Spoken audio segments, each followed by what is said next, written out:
Hello friends, स्वागत है आपका मेरे चैनल विद बबीता नेगी में। तो देखिए फ्रेंड्स, आज मैं आपको बताती हूँ ए लाइन प्लाजो के लिए कटिंग। क्योंकि मुझे किसी ने कहा था कि आप दीदी ए लाइन प्लाजो बताना किस तरीके से कटिंग होगी। तो आज मैं आपको सिंपल तरीका बता रही हूँ, इसमें कोई ज़्यादा लफड़ा नहीं है। आपको क्या करना है, आपने जो कपड़ा लिया है, नॉर्मली जो सलवार का कपड़ा जो हम लेते हैं वो आता है 2.5 मीटर तक, 2.25 या 2.5 मीटर पे। ठीक है, तो आपने क्या करना है, पूरे कपड़े की 4 तय लगा लेनी है। एक फोल्ड करके दोबारा 2 फोल्ड कर लें, कपड़े की 4 तय मिल जाएंगे आपको। इस तरीके से आप कपड़े को फोल्ड करें। ए लाइन प्लाजो बहुत ही सिंपल है। आपने अपनी लेंथ देखनी है कि आपकी लेंथ कितनी है। तो मान लीजिए अगर मेरी लेंथ है 40, तो मैं इसमें से अपनी बेल्ट का पहले निकाल लूंगी 39 इंच। 1 इंच बेल्ट का निकाल लेंगे तो 39 इंच बचेगा। इसमें हम प्लस कर लेंगे अपना 1.5 इंच नीचे मोड़ के लिए। तो सबसे पहले हम क्या करेंगे, कपड़ा फोल्ड करने के बाद देख लेंगे ऊपर से कितना कपड़ा सीधा है। हम इसमें कटिंग जो कर रहे हैं खुले भाग से कर रहे हैं। बंद भाग नीचे की साइड है, क्योंकि हम जहाँ से लंबाई निकालेंगे बंद वाले हिस्से को छोड़ देंगे, ताकि हमें जितना भी कपड़ा जो मिले तो वो जुड़ा हुआ मिले, अलग अलग कटिंग में ना मिले। तो देखिए हमने जो खुला हुआ हिस्सा था कपड़े का, उस तरफ से ऊपर से लंबाई में निशान लगा रहे हैं। पहले हमने ऊपर 2-2.5 इंच का मार्जिन छोड़ देंगे और उसके बाद कपड़े को सीधे में लंबाई ले लेंगे। ठीक, अब इसके बाद हमने अपनी लंबाई ले ली। लंबाई थी हमारी 40, उसमें हमने -1 इंच जो था ऊपर से बेल्ट का कर दिया, क्योंकि बेल्ट हम बाद में लगाएंगे। और नीचे हमने 1.5 इंच, अगर हम आप बता दें कि अगर अगर आप कोई लेस लगा रहे हैं तो लेस लगाने के लिए आप आधा इंच छोड़ दें, और अगर आपको उसी पे फोल्ड करना है तो 1.5 इंच पे आप कपड़ा एक्स्ट्रा नीचे से मार्जिन पे ले लें। ठीक है, अब इसके हम आपको कमर बताते हैं। कमर के लिए सिंपल सा तरीका है। आपने क्या करना है, पहले इस जो कपड़े का है सेंटर भाग, उसके लिए हम पहले इंच टेप से नापेंगे। जैसे देख लीजिए ये 20 इंच की हमने डबल जब करके रखा तो उसकी 20 इंच आ रही थी। पूरा अर्ज कपड़े का 40 इंच है, हाफ में इसकी 20। तो हमने 20 का हाफ 10, 10 पे हमने सेंटर पॉइंट ले लिया। ठीक है, सेंटर पॉइंट लेने के बाद अब हमें क्या करना है, हमारा जो कमर का निशान किस तरीके से लगाएंगे। कमर के निशान के लिए हमको क्या करना है, अपने हिप्स का मेजरमेंट लेना है, क्योंकि हमारी बॉडी में हमारी कमर कम और हिप्स ज्यादा होता है। तो हमने हिप्स का निशान लगाना है। हिप्स हमारे अगर 40 है तो उसमें हमने 6 इंच प्लस करके 46 कर दिया। ठीक है, 6 इंच को 46 करने के बाद आप उसका 1/4 कर लेंगे, प्लस उसमें आप आधा इंच मार्जिन रखेंगे सिलाई का। तो देखिए मैंने इस तरीके से इसको 4 भाग में करके, प्लस जो मैंने इसमें कटिंग का सिलाई का जो निशान था वो भी रख लिया है। तो ये मैंने दोनों साइड से 6-6 इंच पे निशान लगा लिया। आपने जो बीच में 10 इंच जो लगाया था बीच सेंटर में, उस सेंटर से हमको 6 इंच इधर और 6 इंच उधर उस साइड पे हमने ये निशान लगा लेना है। अब हमने ये मतलब ऊपर कमर पे 12 इंच का निशान लगा लिया और बिल्कुल वो सेंटर पे लगाया है। अब हम क्या करेंगे, एक साइड से हम ऊपर कमर से लेके और नीचे तक प्लाजो की सीधा जोड़ लेंगे। ये जो तिरछे में आएगा ए लाइन में, इसको हम जोड़ लेंगे। ठीक है, ये हमारी बाहर की साइड का हो जाएगा। और दूसरी तरफ जो हमारा बनेगा वो हम आसन का निशान लगाना है। तो मैं जो अपनी तरफ से लगा रही हूँ वो हमारा आसन का निशान है।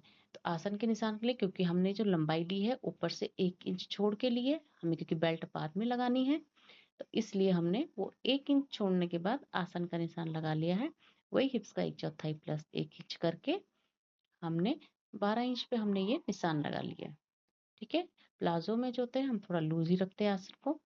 तो मैंने ये 12 इंच का आसन लगाया है। इसको मैंने चौड़ाई में उस साइड से आसन का 1.5 इंच पे रख लिया है माँ। ठीक है, आसन की जो गोलाई देनी है वो मैंने 1.5 इंच पे रखी है। अब देखिए, क्योंकि ये ए लाइन पे है तो अपने आप ही इसका ऊपर से शेप बन जाता है ए लाइन में, तो इसका हमें अलग से एक्स्ट्रा पीछे वाले जो भाग है हमारे प्लाजो के उसके लिए अलग से नहीं रखना पड़ेगा। तो देखिए इस तरीके से मैंने ये ले लिया है आसन का। अब हम इसके बाद इस पे इसको भी नीचे की साइड पूरा तिरछा जोड़ लेंगे।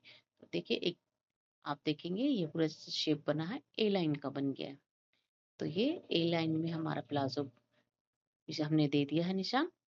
तो आगे भी देखते हैं हम क्या करेंगे इस पे। देखिए ये ऊपर जो खुला भाग था वो छोड़ दिया है, नीचे हमने बंद भाग रख लिया है ताकि हमें जो कपड़ा एक्स्ट्रा जो बचा हुआ मिले वो हमें जुड़ा हुआ मिले।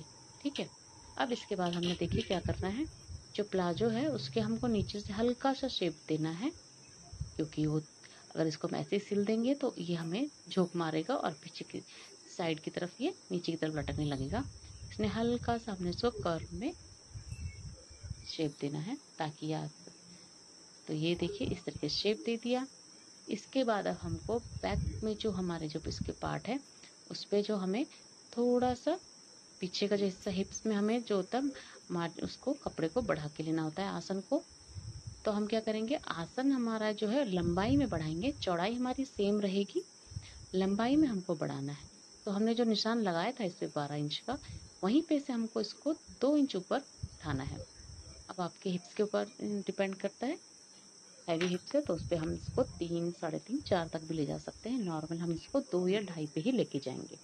तो हमने देखिए ऊपर ये 2 इंच का निशान लगाया और उसको हमने वही शेप पट्टी से कमर से हम इसको बराबर रखेंगे। सिर्फ हमने इसको सेंटर आसन से ही इसको बढ़ाना है।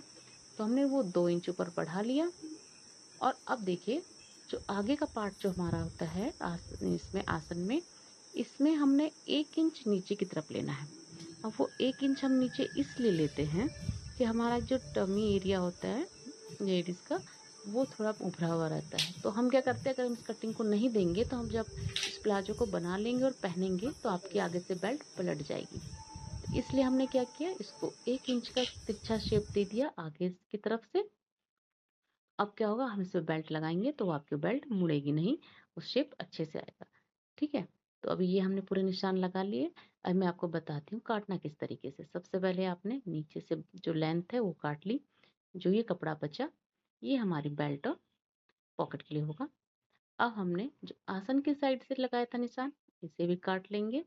कटिंग करते समय हमेशा याद रखना, अगर आप नए हैं, आप कटिंग नहीं कर रहे हैं, तो आपको जो आपने मार्जिन लिया है कपड़े पे जो निशान लगाया है उससे थोड़ा सा बाहर ही काटे। इससे क्या है, कभी अगर गलती से कुछ कपड़ा बिगड़ भी जाए तो आप उसको हल्की सी एक और कटिंग करके ठीक कर सकते हैं। ठीक है, तो हमेशा ध्यान रखना निशान जो आप लगाते हैं उससे थोड़ा सा बाहर ही रखें।